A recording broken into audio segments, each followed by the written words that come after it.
Bonjour. Dans l'éditorial du jour, je vais vous démontrer pourquoi et comment il est proprement débile. Je reprends. Pourquoi et comment il est proprement débile.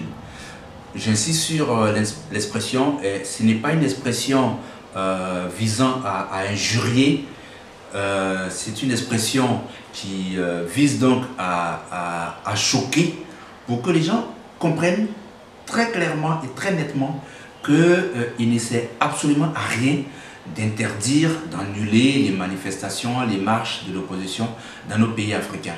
Et donc, dans cette vidéo, je vais vous démontrer pourquoi et comment il est proprement débile d'interdire, d'annuler les marches de l'opposition dans nos pays africains.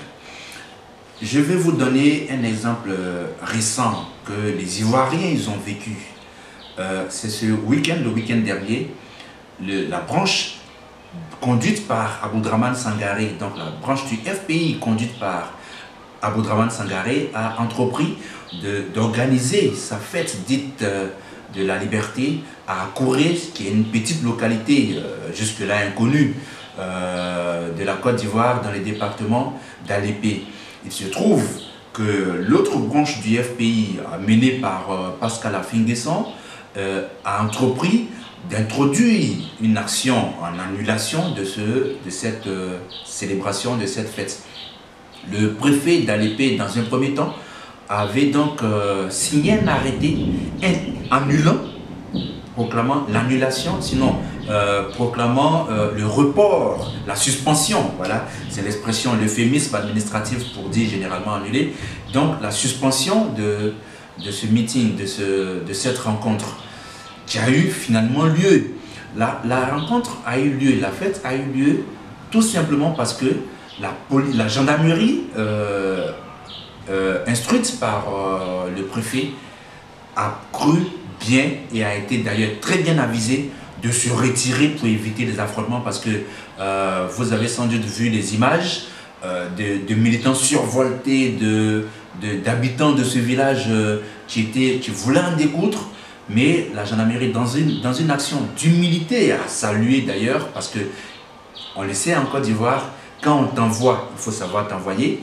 Et donc, la gendarmerie a su s'envoyer et s'est retirée alors de façon très humble, très respectable et très digne.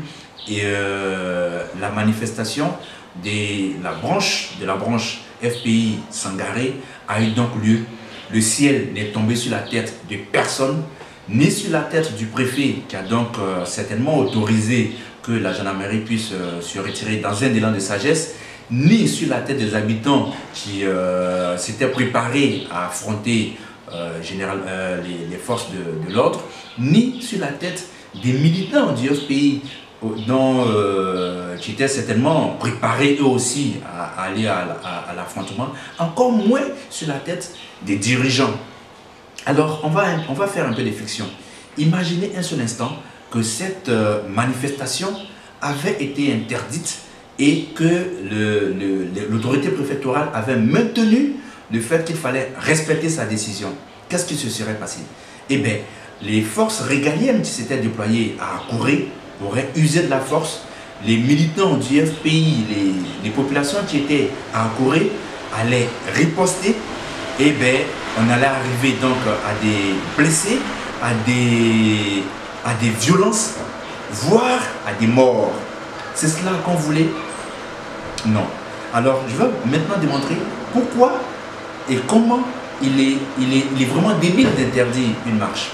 Et donc, je vais donc par là démontrer qu'il ne sert absolument à rien d'interdire les marches de l'opposition, les manifestations de l'opposition.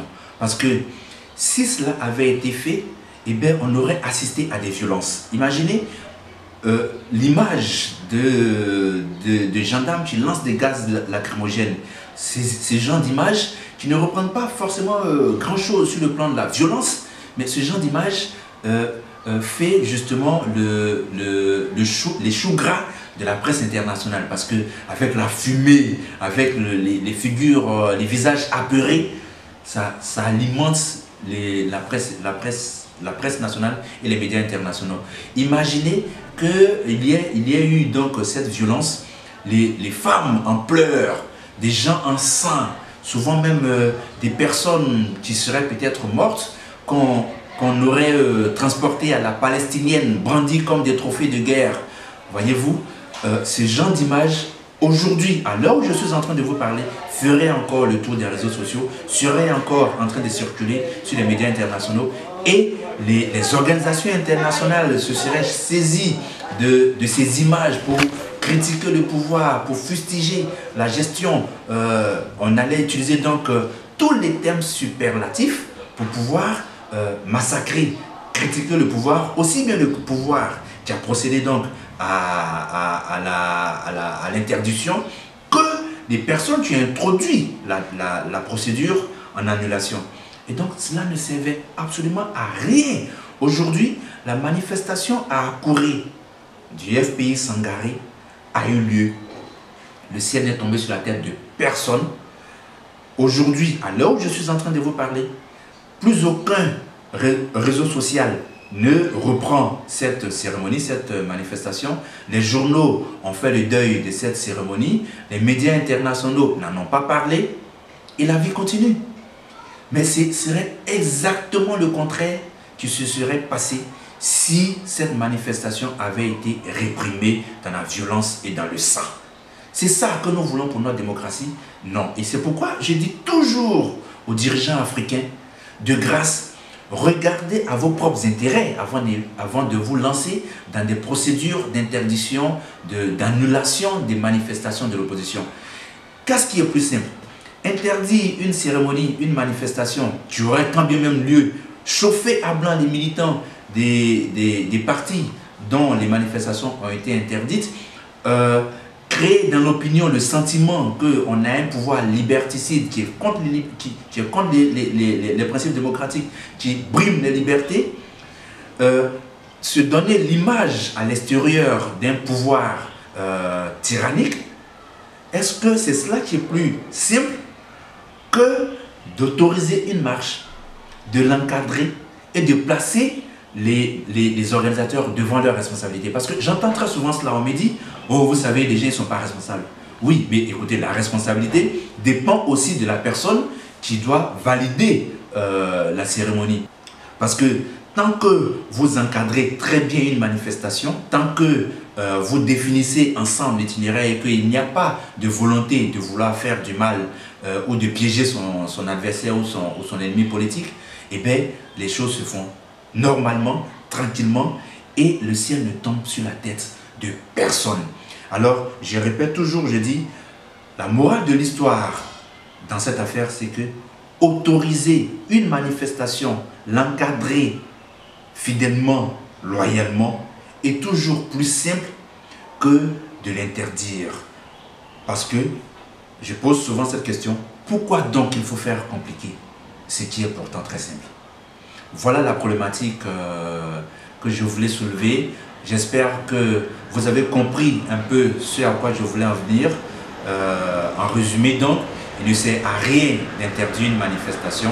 Bien au contraire, une fois que vous l'interdisez, que vous la matez, eh bien, vous êtes les premiers à en perdre sur le plan politique, démocratique, judiciaire, parce que les violences, les blessés, les morts qui en suivent vous poursuivent pendant tout le temps de votre règne. Voilà. Merci et au prochain édito qui aura lieu la semaine prochaine. Merci.